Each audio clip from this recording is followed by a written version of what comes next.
সমাধান চাও যদি জীবনে মরণে, ফিরে যাও খুঁজে নাও চোখ রাখো কোরআনে সমাধান।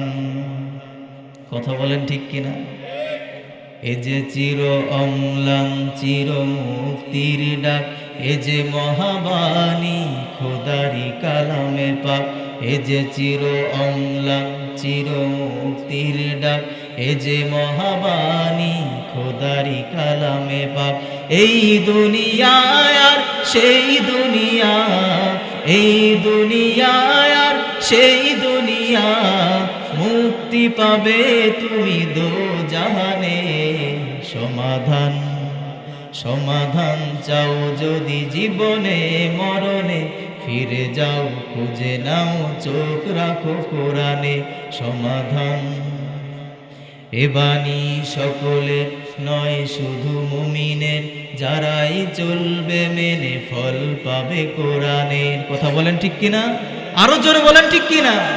এ বাণী সকলের নয় শুধু মুমিনের, যারাই চলবে মেনে ফল পাবে কোরআনে। ঘরে বলো কিবা রাষ্ট্রে বলো, ঘরে বলো কিবা রাষ্ট্রে বলো, অশান্তি দূর করে শান্তি আনে সমাধান। সমাধান চাও যদি জীবনে মরণে, ফিরে যাও খুঁজে নাও চোখ রাখো কোরআনে। কথা বলেন সমাধান কোথায় আছে? নবীজি সাল্লাল্লাহু আলাইহি ওয়াসাল্লাম বলেন, আরবাউম মান কুন্না ফীহি কানা মুনাফিকান খালিসা। যেই ব্যক্তির মধ্যে চারটা অভ্যাস থাকবে, আল্লাহ পাক রব্বুল আলামিন তাকে সাধারণ মুনাফিক নয়, বরং আল্লাহ পাক রব্বুল আলামিন তাকে খাঁটি মুনাফিকের খাতায় নাম লেখায় দিবেন। চিল্লায় বলেন নাউজুবিল্লাহ। ওয়া মান কানাত ফীহি খাল্লাতুম মিনহুন্না কানাত ফীহি খাল্লাতুম মিন নিফাক। একজনের মধ্যে ওই চারটা অভ্যাস নাই, কিন্তু চার অভ্যাসের যে কোনো একটা অভ্যাস আছে, যে কোনো একটা খাসলাত আছে। নবীজি সাল্লাল্লাহু আলাইহি ওয়াসাল্লাম বলেন, এই একটা খাসলাত পাওয়া গেলে বুঝতে হবে তার মধ্যে মুনাফিকের একটা খাসলাত পাওয়া গেল। এক নাম্বার, ইদা হাদ্দাসা কাযাবা। যখন সে কথা বলে তো মিথ্যা কথা বলে, তাহলে বোঝা গেল যে মিথ্যা কথা বলে, তার মধ্যে মুনাফিকের খাসলাত পাওয়া গেল। এজন্য মিথ্যা কথা বলা যাবে? আর একটু জোরে বলেন, মিথ্যা কথা বলা যাবে? দুই নাম্বার, ওয়া ইদা আহাদা গাদারা। যখন সে কারো সঙ্গে সন্ধি চুক্তি করে, তখন সে সন্ধি চুক্তি ভেঙে ফেলে। নবীজি বলেন, যে ব্যক্তি সন্ধি চুক্তি ভেঙে ফেলে, ওই ব্যক্তির নাম মুনাফিকের খাতার মধ্যে লিখে দেন একজন। চিল্লায় বলেন তিনি কে? তিন নাম্বার, ওয়া ইদা খাসামা ফাজারা। যখন ওই ব্যক্তি কারো সঙ্গে ঝগড়া করে, তখন সে অশালীন শব্দ ব্যবহার করে। চার নাম্বার, ওয়া ইদা ওয়াদা আখলাফা। কেউ যখন কারো সঙ্গে ওয়াদা করে, ওয়াদা ভঙ্গ করে। সুতরাং এই চারটা অভ্যাস যার মধ্যে থাকবে, নবীজি বলেন ওই ব্যক্তির নাম সাধারণ মুনাফিক নয়, বরং খাঁটি মুনাফিকের খাতার মধ্যে লেখা থাকবে। চার নম্বর কি? ওয়া ইদা ওয়াদা আখলাফা। কেউ যদি ওয়াদা করে, সেই ওয়াদা ভঙ্গ করে, নবীজি বলেন তার মধ্যে মুনাফিকের একটা খাসলাত পাওয়া গেল। আর কুরআনুল কারীমের মধ্যে আল্লাহ পাক এই মুনাফিকের ঠিকানা কোথায় শুনবেননি? রব্বুল আলামিন বলেন, ইন্নাল মুনাফিকিন ফিদ দারকিল আসফালি মিনান নার। যে মুনাফিকের ঠিকানা হলো জাহান্নামের সর্বনিম্ন স্তর। বলেন নাউজুবিল্লাহ। জাহান্নামে যাওয়া কি এত সহজ? পারবেননি? জাহান্নামে যাওয়ার শক্তি কার কার আছে একটু হাত উঁচু করে দেখান। দুনিয়ার মধ্যে তো অনেকের অনেক শক্তি আছে, কিন্তু জাহান্নামে যাওয়ার শক্তি কি আমাদের আছে? দুনিয়ার সাধারণ আগুন, এই আগুনের মধ্যে কেউ আমরা 5 সেকেন্ড হাত দিয়ে রাখতে পারি না।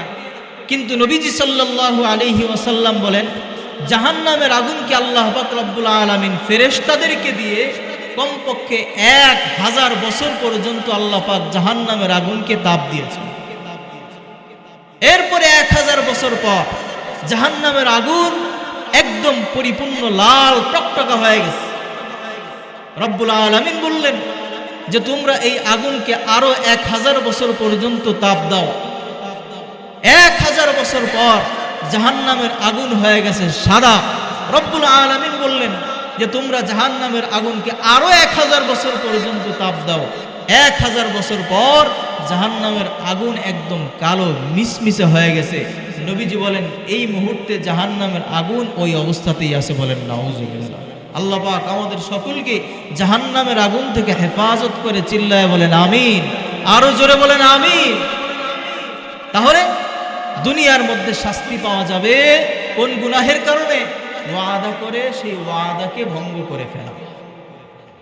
2 নাম্বার, যেই গুনাহের কারণে দুনিয়াতেই শাস্তি পাওয়া যায়, যেই সমাজের মধ্যে কোরআন অনুযায়ী বিচার না হয়, কোরআন অনুযায়ী ফয়সালা না হয়, ওই সমাজের মধ্যে আল্লাহ পাক রব্বুল আলামিন অভাব এবং দারিদ্রতা ছড়ায়া দেন, বলেন নাউজুবিল্লাহ।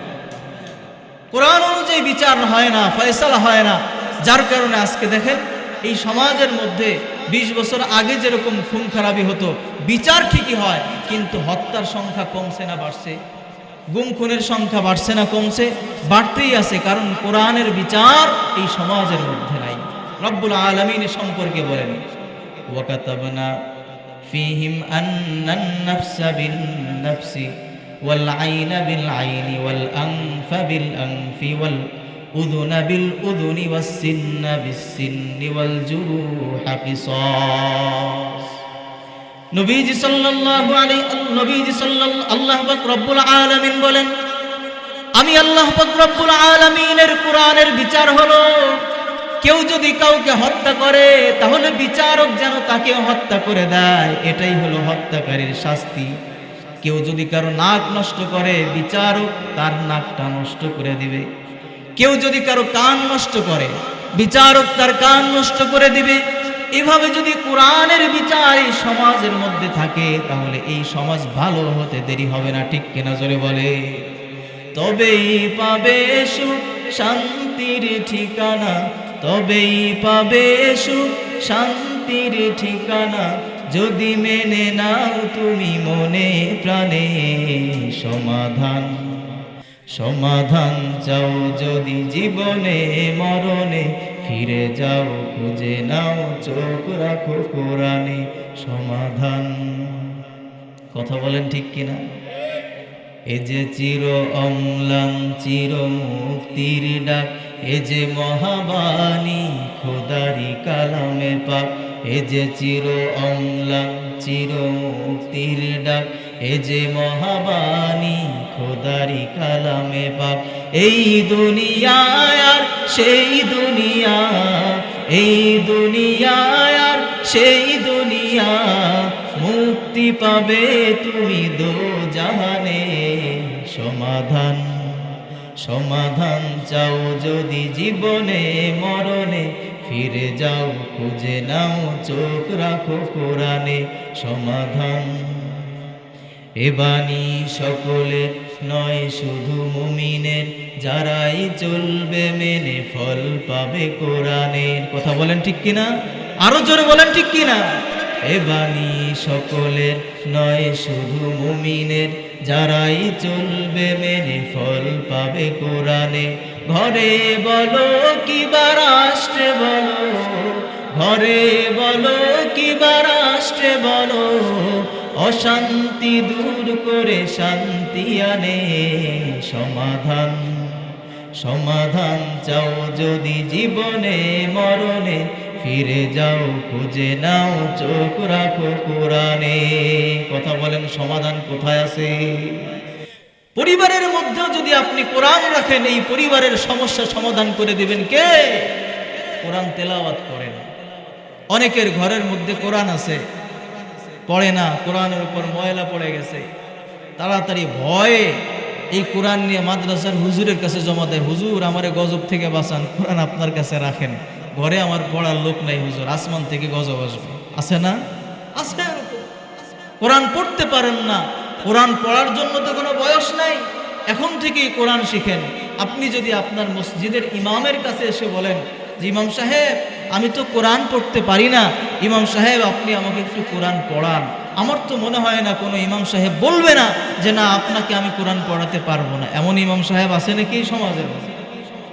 কোরআন পড়বে তো ইনশাআল্লাহ। আল্লাহ পাক আমাদের সবাইকে তৌফিক দান করে বলেন আমিন। 3 নাম্বার, নবীজি বলেন যেই সমাজের মধ্যে জিনা ব্যভিচার বিস্তার লাভ করে, আল্লাহ পাক রব্বুল আলামিন ওই সমাজের মধ্যে করোনা নামক মহামারী দিয়ে দেন। কথা বলেন, করোনা নামক মহামারী দিয়ে দেন, আরো বিভিন্ন রকমের মহামারী দিয়ে দুনিয়ার মধ্যেই তাকে শাস্তি দেন। আর 4 নম্বর হলো যেই ব্যবসায়ীরা ব্যবসার মধ্যে 2 নম্বরই করে, ওজনে কম দেয়, ভেজাল দেয়, নবীজি সাল্লাল্লাহু আলাইহি ওয়াসাল্লাম বলেন ওই সমাজের মধ্যে আল্লাহ পাক রব্বুল আলামিন ফসলের মধ্যে ঘাটতি দিয়ে দেন। 5 নাম্বার, যেই সমাজের মধ্যে যাকাত দেওয়া হয় না ওই সমাজের মধ্যে আল্লাহ পাক রব্বুল আলামিন আসমান থেকে রহমতের বৃষ্টি দেন না। তাহলে বলেন গুনাহের শাস্তি যেমন পরকালে আছে, দুনিয়ার মধ্যে আছে না নাই? এজন্য মুসলমান ইমানদার ভাইয়েরা আমার, বন্ধুরা আমার, আমি আপনি গুনাহ পরিত্যাগ করব। কোন গুনাহ পরিত্যাগ করব? যেই গুনাহ দুনিয়ার মানুষ দেখে সেই গুনাহকেও পরিত্যাগ করা উচিত, আর যেই গুনাহ দুনিয়ার মানুষ দেখে না সেই গুনাহকেও পরিত্যাগ করব। আর এই গুনাহগুলো ছাড়ার জন্য অন্যতম একটা উপায় আর মাধ্যম হলো এই কোরআনের মাহফিল। এই কোরআনের মাহফিলে যারা বেশি বেশি আসতে পারে, এই কোরআনের মাহফিলে যারা বসতে পারে, আল্লাহ পাক রব্বুল আলামিন তাদেরকে হেদায়েত দান করেন। কারণ ওই ব্যক্তি নিজেও জানে না কোন বক্তার কোন কথার কারণে আমার আপনার হেদায়েত চলে আসবে, কোন বক্তার কোন কথায় আমার জিন্দেগি পরিবর্তন হয়ে যাবে, এটা আমরা কেউ জানি না। কারণ জীবন পরিবর্তন হওয়ার জন্য অনেক কিছুর প্রয়োজন হয় না। একটা ঘটনা, একটা বাস্তবতা যদি আমি উপলব্ধি করতে পারি, তাহলে দেখা যাবে এক ঘটনায় আমার জীবন পরিবর্তন হয়ে আল্লাহমুখী হয়ে যাবে।